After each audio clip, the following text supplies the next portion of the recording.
'no? Sa pangatlong topic natin. Ito po, eh, yung kay Franz Castro at may sinasabi siya kay Pastor Kibuloy, eh. Oo. Mga boss, chief, amo, sir, alam niyo naman po bumabatikos ako kay Franz Castro, 'di po ba, mga kababayan? Bumabatikos ako diyan. Pero 'pag po merong mga ganito, may mga lumantad na tao, may mga nagsasabi, kami po ay naargabyado, kami po ay, na nagawan ng mali. Oh, eh, hindi po naman porket na, "Ay, si Franz Castro ayoko niyang tao na 'yan kasi, nababalita na 'yan ay nababalita na kumbaga 'yan ay sumusuporta sa dun sa makakaliwa," 'di ba? Hindi naman po puwede. Kailangan pakinggan po lalong-lalo na po indibidwal na mga tao. So, pinayuhan ni Franz Castro, mga kababayan, 'no, etong si Pastor Kibuloy. Payo namin kay Kibuloy, hindi ka God, oh. Ni appointed son of God at dapat kang sumunod sa rule of law. Yan po. Kasi ang sinasabi nung kampo ni Pastor Kibuloy, eh, hindi na kami pupunta diyan sa Senado at sa Kongreso kasi parang balewala naman yan. Yung sinasabi kong parang balewala naman yan, yun po ay, pagkakaintindi ko, 'no, doon sa kanilang, naging sagot, mga kababayan. Doon sa dahil nga po dun sa pinapa-contempt na ni Risa Ontiveros, mga bossing, eh. So, kailangan po lalong-lalo na tayo ay isang citizen ng Pilipinas, o kailangan sumunod, 'di po ba? Dapat maging accountable ka doon sa mga kasong inihain laban sa'yo at harapin mo ito sa korte. Ngayon na pupulaan ngayon si Pastor Kibuloy, 'di ba son of God ka, bakit tumatakbo ka, bakit nagtatago ka? Kung ihahalo po natin, 'no, yung ginawa po ni Jesucristo, mga kababayan, hindi po siya natakot sa kanyang kamatayan. Talagang hinarap niya po, mga boss. Although hindi naman po gano'n yung mangyayari dito po kay Pastor Quibulon na son of God, 'no, appointed son of God, eh, kailangan matindi ang kanyang pananalig at matindi ang kanyang tiwala sa Panginoon na hindi siya papayagan nitong maapi o hindi siya papayagan na kesyo magdusa sa hindi niya naman ginawa, 'di po ba? Humarap, 'yun lang naman po ang pakiusap ng taong bayan. Eh, bukas natin malalaman 'yan, mga boss, 'no, Lunes.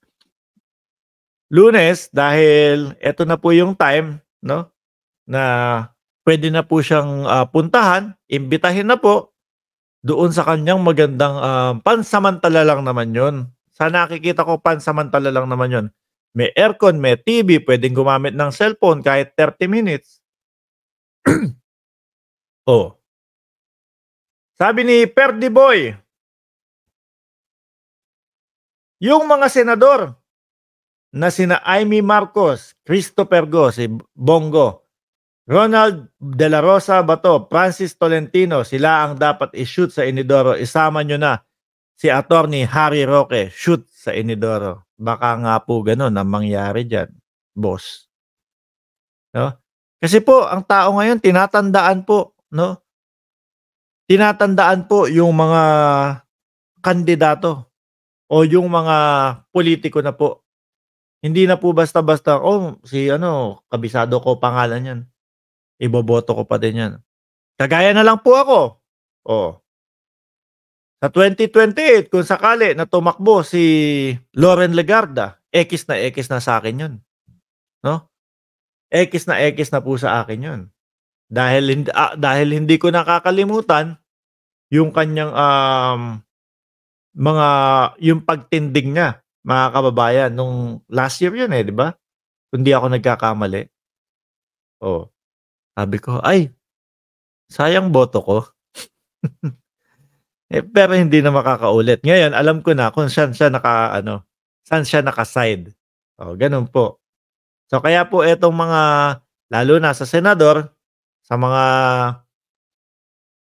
ay naku, sa mga talagang trends daw nila, no? At yung mga nararamdaman natin na bakit nila sinusuportahan si pastor, no? Talagang parang naglo-lawyer na kay pastor, ramdam na ramdam natin na nagbabayad utang, mga kababayan. Nagtawag ng 7 days, walang grabe. Grabe ka naman, Jerome. Nagtawag ng 7 days, walang nangyari. Kawawa, hindi dumami. Yun nga po ang sinasabi ko eh. Yun po ang sinasabi ko, mga kababayan. Natapos ang 7 araw, 7 gabi. Pagkatapos nun, nagsiuwian. Paggising po nila kinaumagahan after nung 7 araw na rally, ang problema pa din ni Pastor Kibuloy ay parehas lang. No? Parehas lang. Mako-contempt pa din. So sa Monday, makikita natin kung anong mangyayari. Parehas lang po. Tayo ko, kumbaga, yung mga mga kababayan, yung mga ginagawa nilang mga, ano ba tawag dito? Pag-solve. Yung mga pag-solve nila doon sa problema nila, hindi nila mismong pinupunterya eh. No? Yung dapat solusyon doon sa mga problema nila, mga kababayan. So parang yung parali-rally, yung mga ganito, akala yata nila pag nag-rally tapos nakita ng taong bayan na may mangilan-ngilan na pumunta doon para sumuporta, mahihinto na yung kaso. Hindi po. Natapos yung 7 days, 7 nights, same problem pa din. May mga kaso pa din po. 'Di ba? Pati sa eskwelahan may tarpaulin ni Dito Pasyo nga po na-i-vlog natin kaninang maga 'Di po ba? Nagsisisipa doon sa entablado nung rally. Pati yata po yung, pati po yata yung pagiging albula, meron ako nakikitang lamok kaya tumitingin-tingin ako sa taas Pati po yata yung yung faith healer, ina-apply na nila o pinapakita na nila kay Pastor Kibuloy. Hinaplos daw yung tuhod niya. Ngayon wala ng sakit. Magaling. Napakagaling, ano? Sana all. Wala po, hindi po yun yung solusyon sa kanilang mga problema. Tapos meron pa mga vloggers daw, mga independent vlogger. Inimbestigahan ang lutong, mga boss. Balita nung SMNI. Mga independent vloggers, inimbestigahan ang Glory Mountain. Sinalughog. Kung merong natagpo ang barel, walang natagpo ang barel. Tapos inisa-isa yung interview sa kanila. Yung po palang mga tao dito sa Glory Mountain napakababait po. So ito lang po ang patunay kung paano po may sabi dito ito pong mga tao sa Glory Mountain napakaayos po nila. Napakababait po. So ito lang po ang patunay, mga kababayan, na kung paano po sila, no? Pangunahan o paano po maging leader si Pastor Kibuloy. May nag-comment kanina. Pati yata, alam nyo naririnig ko din po yun, mga kababayan. Pati po yung pagpapatakbo ng Pilipinas, no? Mukhang kakayanin ni Pastor Kibuloy. Tingin ko, let's say, kunyari lang to kunyari lang, dahil imposible naman mangyari. Kunyari lang absuelto, no? 2028, mga kababayan. 2028, mga kababayan. Kunyari na-absuelto si Pastor Kibuloy. Tumakbo ng pagka-presidente, tingin niya mananalo?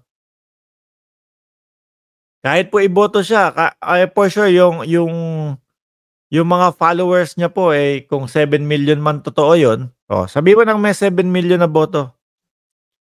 Pero hindi pa din po malabo pa din po na manalo. At hindi naman po porket na maayos siyang magpatakbo nung kanilang organisasyon doon, kaya mo nang sabihin sa amin na, pwede maging presidente. Iba po ang pagpepresidente.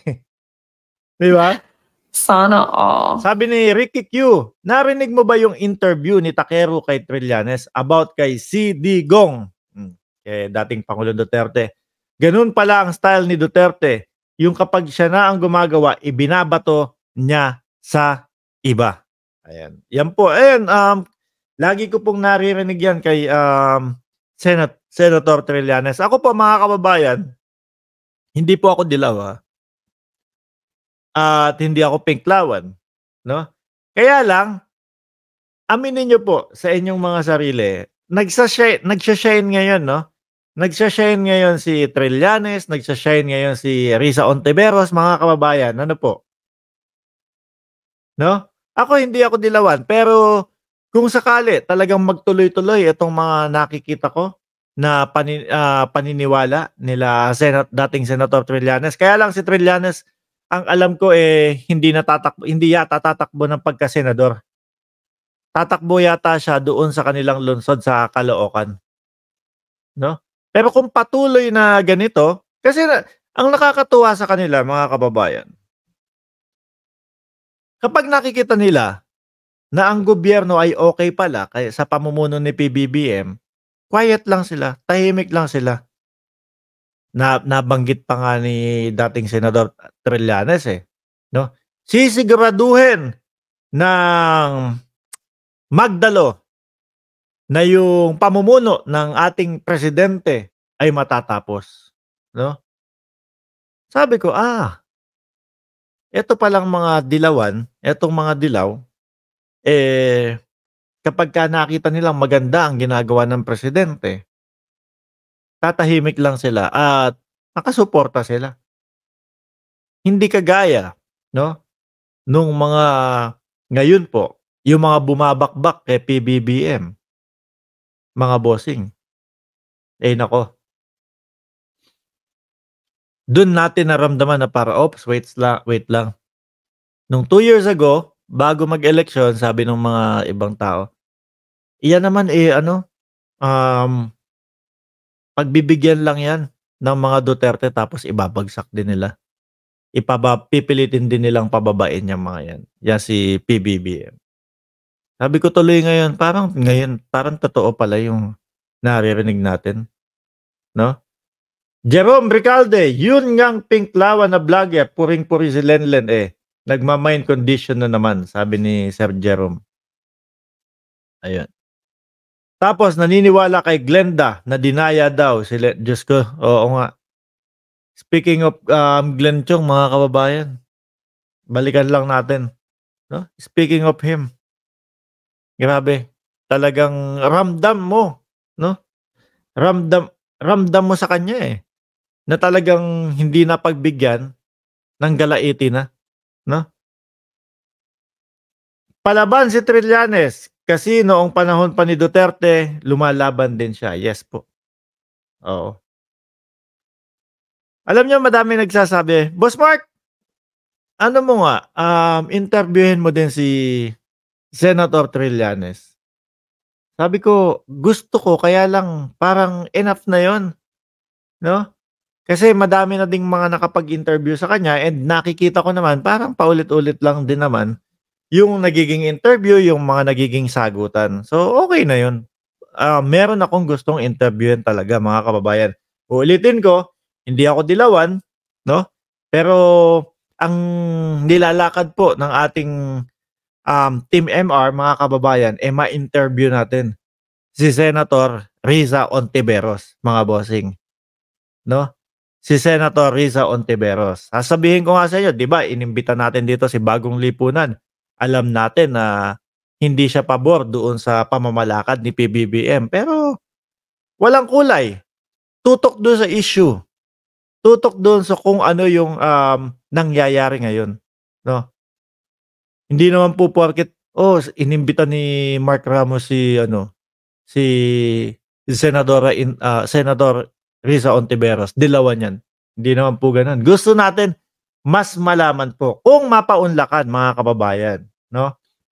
Nag-email na po tayo sa kanila, hopefully kung merong extra time Dahil ako naniniwala po ako mga bossing na talagang siya yung pinaka-head nitong kaso no? Malamang po sa alamang talagang hindi mapansin dahil busy po yan for sure, mga kababayan. Sabi ni Rego, pinagpa-public apology na si Glenn Chong ng 2 salon sa Mindanao, Pimentel at Barbers. Yes. Tapos sasabihin na, bakit ako magpa-public apology? Ginigipit nyo naman ako, sinisikil nyo na naman ang aming karapatan. Gago! Yun yung sasabihin nila. Pero para sa akin po talagang ang daming cyber libel, ang daming mga threat nung mga pinagsasabi po, no, ni Glenn Chong. Sabi ni Chef Henry Nabus, Sir Mark, si Lenlen, sana may interview mo. Hindi po malayo, no? Pero this time, mga kababayan, dahil po ang init ng ating mga balita, dahil ang sentro ng mga balita po ngayong panahon po tungkol po kay Pastor Kibuloy Kaya kung sakali man talagang Riza Ontiveros ang gusto nating makausap o makapanayam, no, matanong-tanong natin, mas lalo nating maintindihan mga kababayan yung nangyayari, yung nagaganap doon sa senaryo ng Pastor Kibuloy versus doon sa mga nagrereklamo sa kanya. Kung sakali na magkaroon ng mga topics na talagang mainit kay Lenny Robredo, kay Nanay Lenlen, iimbitahin pa din po natin mga kababayan. Okay? Anong oras na ba? Umabot din pala tayo ng 200 viewers. Ano? Nasa 200 din tayo. Pero 3 lang po yung topic natin dahil nakapag-live na din po tayo kaninang umaga mga kababayan. Yung mga bago po, no? O kadadating lang. Sa totoo lang, boss, wala na silang maibatong paninira kay BBM. Kaya kung ano-ano na lang ang mga sinasabi nila tulad ni Harry Roque, dapat po dyan madisbar. Si Harry Roque naman, kung magsalita, kala mo napakadami nila nung nasa rally sila. Ako para sa akin, ultimo barangay tanod, hindi mapapabagsak nung dami nila no? Biruin mo kapag ka-ibinlag nila no? Handa na po kami pumunta sa Malacanang nun. Pinigilan lang po kami. Talagang hindi kayo pupunta daw dahil walang mangyayari. No? Anyway, mga kababayan, bago po tayo magtapos, huwag niyo pong kalimutan na mag-like. Ayan, si Ma'am Lynn Garcia na ang nagsabi. I-like niyo po itong live stream natin, and dun sa mga bago pa lang po, nakakapasok pa lang po, pwede niyo naman pong panoorin ng replay itong live stream natin, mga kababayan. Okay? So, don't forget to subscribe, like, and share niyo na din po itong live stream natin, mga Boss Chief Amo Sir.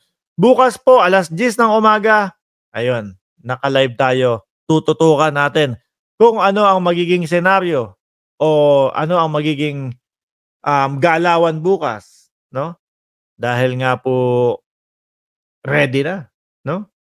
Ready na at pwede na at ubra na puntahan si Pastor Kibuloy, mga kababayan. Muli, maraming salamat and God bless po. Sabi, pahabol ni Jerome. Wala pa nga silang 5K noon di pa nila napuno ang Liwasang Bonifacio. Maraming salamat and God bless po sa ating lahat.